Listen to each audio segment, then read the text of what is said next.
Hello,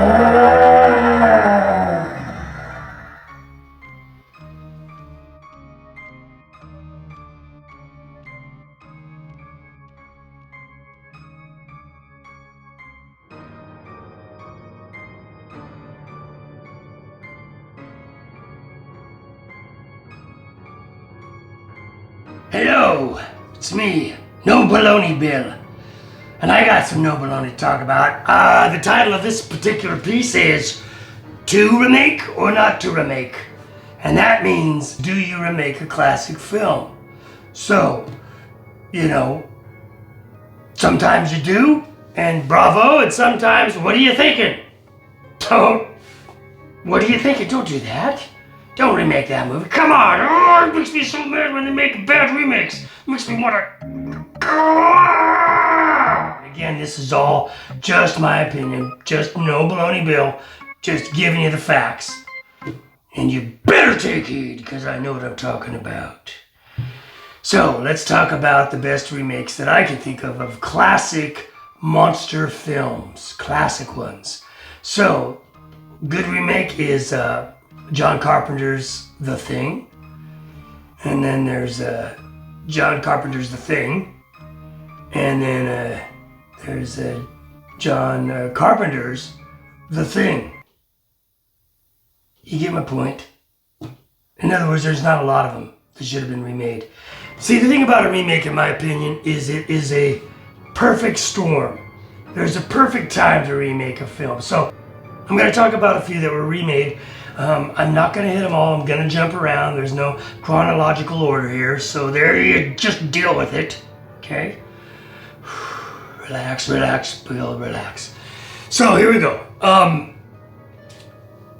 I think, again, a good remake is the John Carpenter's remake of The Thing. The original Thing was a great film, and to this day, I love it. They're both good films.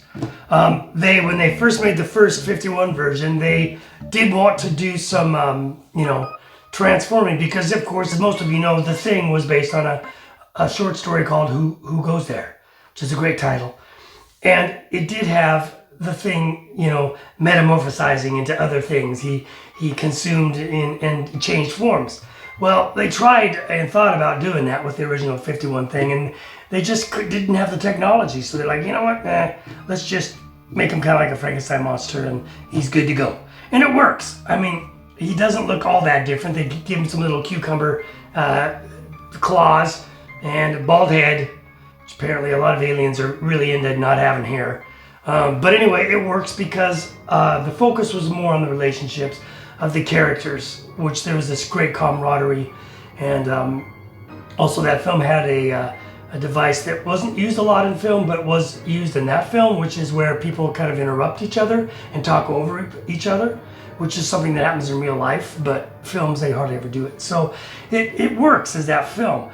And I think when Carpenter remade it, he said, now we have the technology to do those transformations, and I think that's one of the reasons that the remake of The Thing works so well. And again, it's practical effects, right? Rob Bottin, and it works, and it's creepy, and it's a remake that was needed. The time was right, the storm was perfect for it, came out in the 80s, and just a good remake of a film. Now, there's a couple of good remakes of films. Most of them are about organisms or creatures, but not necessarily man-made monsters, in my opinion. And I'll tell you what I mean by that later. Another one that was a remake that I thought was pretty good was the remake of The Fly. David Cronenberg's The Fly. It's a good remake. It's a good idea. Instead of just having him transform in the chamber and also fly head and fly hand and fly foot, the molecules kind of mixed together, and he kind of looked normal when he first came out, and then he just started to change. And again, the technology allowed us to see it done in a way that makes more sense as far as science goes. So in 1958, with the original Fly, you're like, well, we'll just give him a fly head. And I guess when Vincent Price and that other guy saw David Hedison as the little fly in the cobwebs at the end, help me, and his little head's on the fly body. When they were looking at the fly, they kept cracking up because they just found it kind of funny because, obviously there's nothing there and they're supposed to be looking at a little fly head and they just couldn't stop laughing.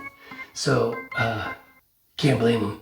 Anyway, so I do think that remake works. I think it's a good idea. Again, the technology was there and it was the perfect storm. It was time for that movie to be remade. And so it's, in my opinion, a good remake. Another one that's, again, about weird organisms and the effects have a lot to do with it was the remake of The Blob. I like the remake of The Blob. It, again, came out in the 80s. A lot of these films came out in the 80s. They waited, 30 years, 20 years. The appropriate amount of time said, okay, it's time for a remake, and we have better technology now. Now that film, even though I think it's a good film, it wasn't a perfect storm for it. When it came out, it wasn't that respected. Oh, it makes me so mad. Ah! But it didn't really do well at the box office, and I think it's a better film than it was ever given credit for. So, why do some horror films work as remakes and some just kind of don't? There's a lot of reasons, and I don't know them all. I think that the one thing that I'll say about our classic monsters, the Mummy, the Wolfman, Frankenstein, Dracula, these films, I think, were made in a time when the world was ready to see them. I mean, no one knew when Frankenstein came out in 1931. No one realized what a great film it would be. They're an accident. No one knew. But Frankenstein's a good example of a film that's kind of hard to remake because it isn't based on effects. It's not like the Frankenstein monster changes form, or it's a blob, or it's an alien that, breaks out of its chest and it doesn't do that, right? So what are we left with? We're left with going back to the novel, the 1818 novel. You know what? If you go by the novel and you base a movie on a book that was written in 1818, it's just not going to work. It might work, but we have already got the Frankenstein monster in our brain. It's iconically been set. So it's like saying, oh, there's that tomato, but I got a new tomato. It's squarish, and you're going to like it. And you're like, yeah, okay, maybe I would, but I still keep seeing the other tomato. You just can't erase something that is that classic and iconic in our mind. So all the remakes to me are, I think Hammer did it best because Hammer had something to bring to the table. Again, a perfect storm. They came out in 58, the Hammer Frankenstein, and they're like, well, now what can we do different? We can bring it in color, and we can bring in some more violence and a little more, a little more sex, and it just, it works, But they're remaking the classics and they're bringing color and a little more gore, a little more excitement into the genre. So that works. But then, you go 30 more years from 58, you go to 2000 and stuff. What are you going to do then? I'll tell you what you do. You ruin it with CGI. Or you remake Dracula and he looks like my grandmother. I mean, I like Gary Oldman, but come on, Grandma. What's he wearing? And what's going on with his hair? He looks like The Simpsons. It looks like something went wrong with his beehive. It just doesn't work for me. I know people love it. Oh, it's so different. It's like, yeah, it's different. Doesn't mean it's good. Dracula wears a cape. Sorry, but he does. I hate it when they don't give him a cape. Give him a cape. I understand the period and la-da-da. But you know what, again, Lugosi kind of set an image in our mind of Dracula. And then it was kind of reformed with Christopher Lee's Dracula. Again, they had something new to offer. They had color, they had a little more violence, they had a little more action, right? But then you go into like Van Helsing and this CGI stuff, and what are you doing? You're working way too hard. You're not focusing on story. You're not bringing us back a classic character. You're trying to reinvent him. And we're not gonna buy it. I mean, if you're gonna remake Dracula or Frankenstein or even the Wolfman, which the Wolfman was okay. It was an okay attempt. Thank God for Rick Baker, who fought tooth and nail to get back the original Lon Chaney look. But again, why are you CGIing the werewolf? Wolfmen and Dracula and Frankenstein, these guys are men. The Wolfman, he's part wolf and part man. I know sometimes they transform into a complete wolf, and I'm not crazy with it. American Werewolf, okay, I get it.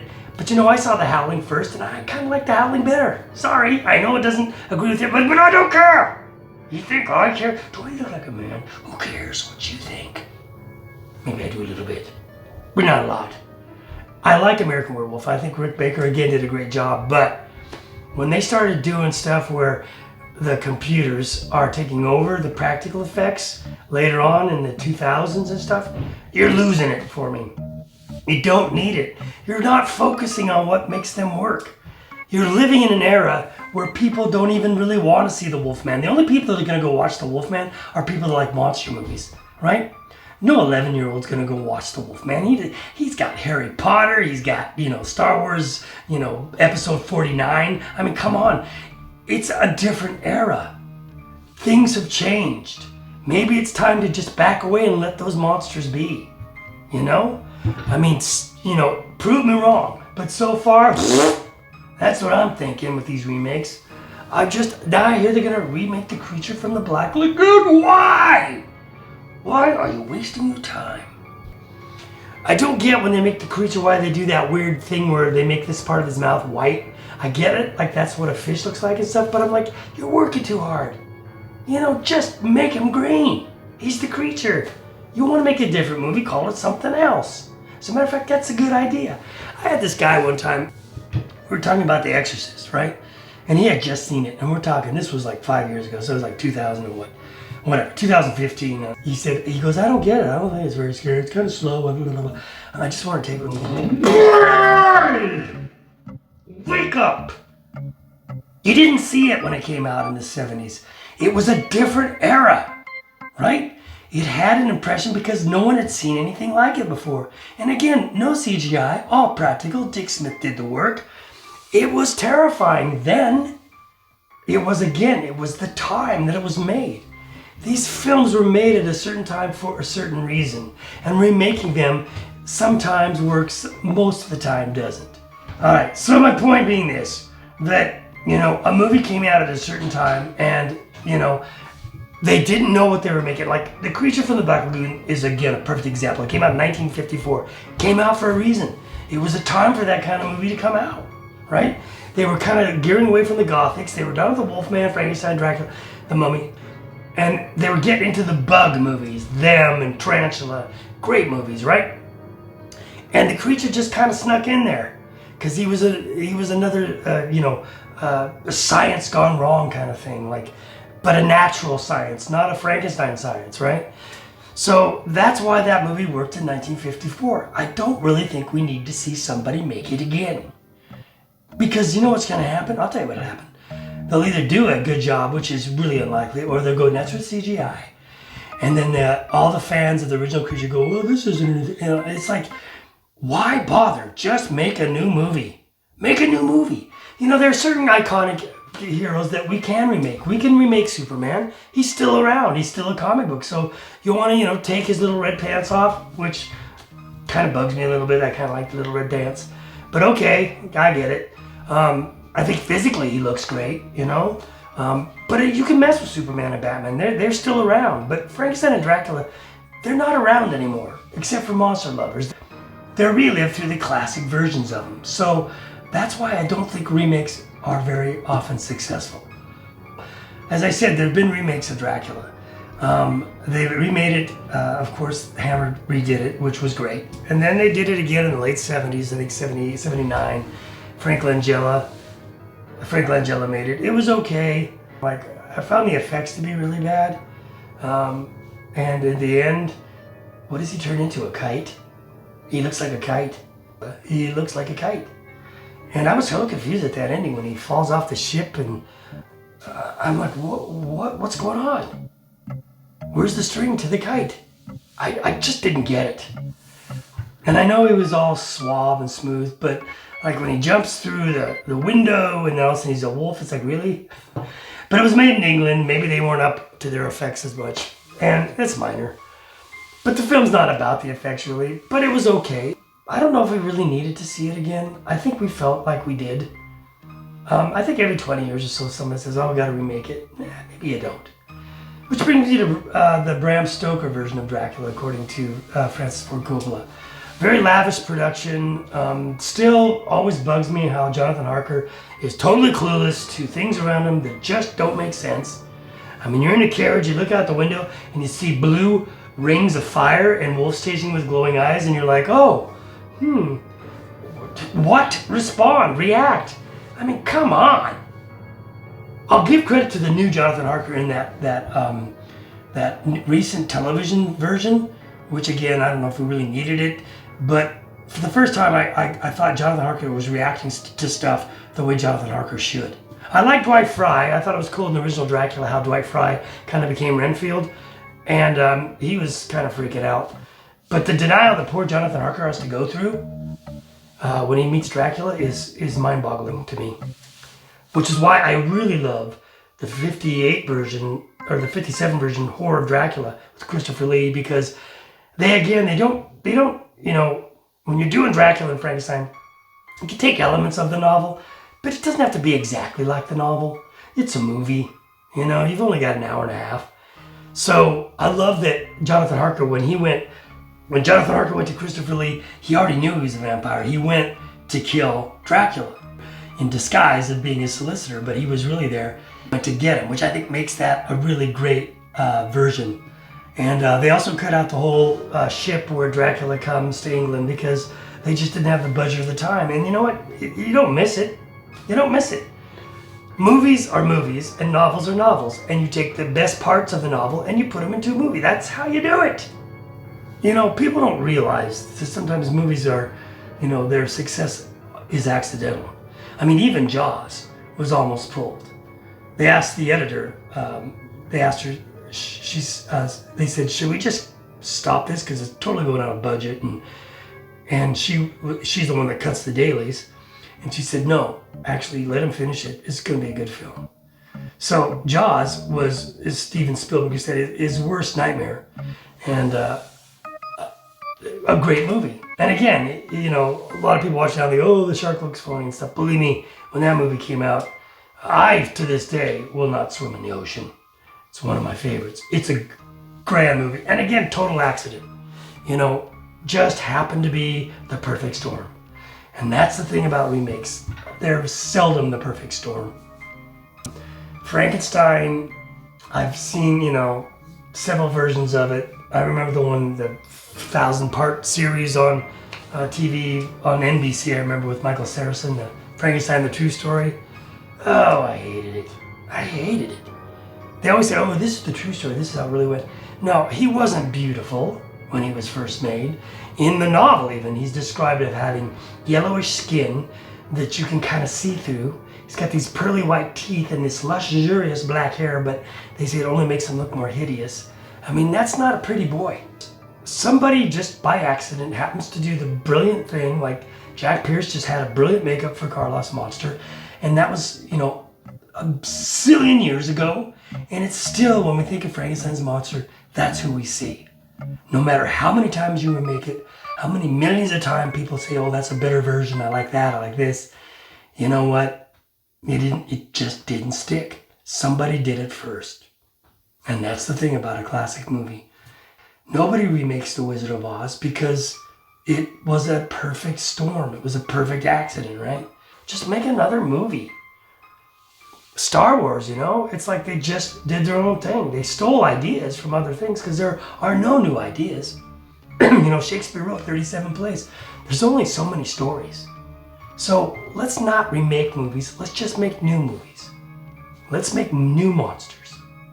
You know, monsters have changed. Let's use a little less CGI.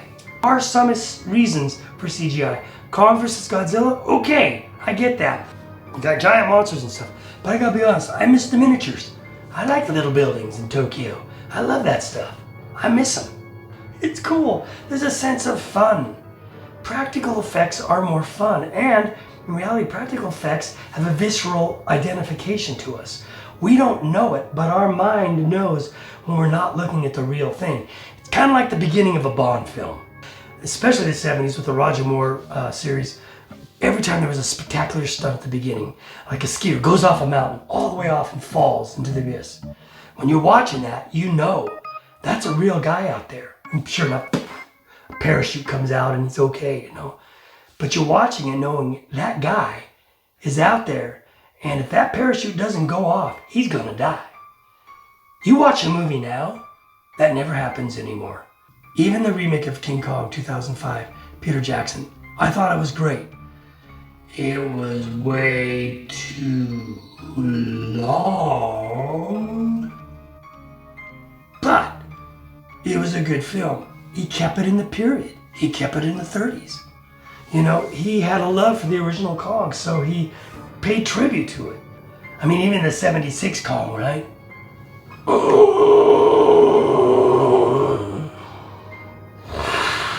Even that one, you know, the director built a gigantic Kong, but it looks so horrible that they only used it about half a second, maybe 2 seconds. Basically, they just used it to be dead at the end. And even that very quick shot where he drops the cage, you could tell it's a robot. They couldn't even use it.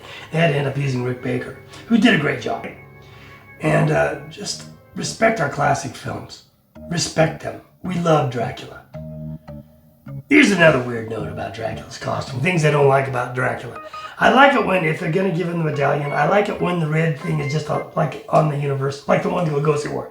I like that one. It's short, ends about there, down there. I don't like the dangly one, right? The one that looks like you bought it at the costume shop. The one that has the long ribbons down there. I hate that. It looks so stupid. And I hate it when they give his collar red lining. It's like, that's overkill, right? His collar should be black. Put the red lining in the cape. I like the Lugosi version. He wore two. I like both of them. One with a little medallion, one without. Both great. And I like what Hammer did with Dracula. I really like the look of Dracula Has Risen from the Grave. That Hammer Dracula costume is great. The first horror of Dracula actually didn't put any red lining in the middle, inside of it, which is fine. But I like the red lining. You gotta be careful doing remakes. You know, like I said, if you can make a monster movie and make it your own unique monster, do that. Seriously, do that. I mean, let's see something new. Even the Wolfman, you know, the new Wolfman, I thought, I liked it better than most, but when he was CGI'd and running like the Groovy Ghoulies, dancing across the rooftops and jumping, I thought, yeah, I get it, but I don't really need it. There's even a point at the beginning of the film where Rick Baker gets hit by him. He gets hit by him so fast you don't even see what happens. He's just gone. I'm like, you know, let's see it. It's not real. It doesn't seem real to me that something would hit someone that fast. I get it in comic books. That's fine. They're comic books. But these are gothic tales. These are classic tales of monsters. It's okay if he hits him and we see a little bit of him. It's like they don't trust the story enough. So they have to beef up the effects. Like even that prequel to the remake of The Thing, there's a scene where at the beginning where they fall into a glacier and it's just so overdone. It's so like, come on. And you know, that film of course was made with all practical effects, and then the executives came in and said, no, let's just do CGI. So they went back and they redid all the effects in CGI and they got rid of the practical effects. Which is one of the reasons the remake of The Thing works so well. It's the reason that all of these films work well. American Werewolf was practical effects, right? The Fly was practical effects. The remake of The Blob was practical effects. In the 80s, we were still doing practicals, right? But now we're in an era of CGI, which again, like I said, works for Godzilla and King Kong. Not for the Wolfman or Dr. Jekyll and Mr. Hyde. So, we'll see you soon. Take care and control your temper.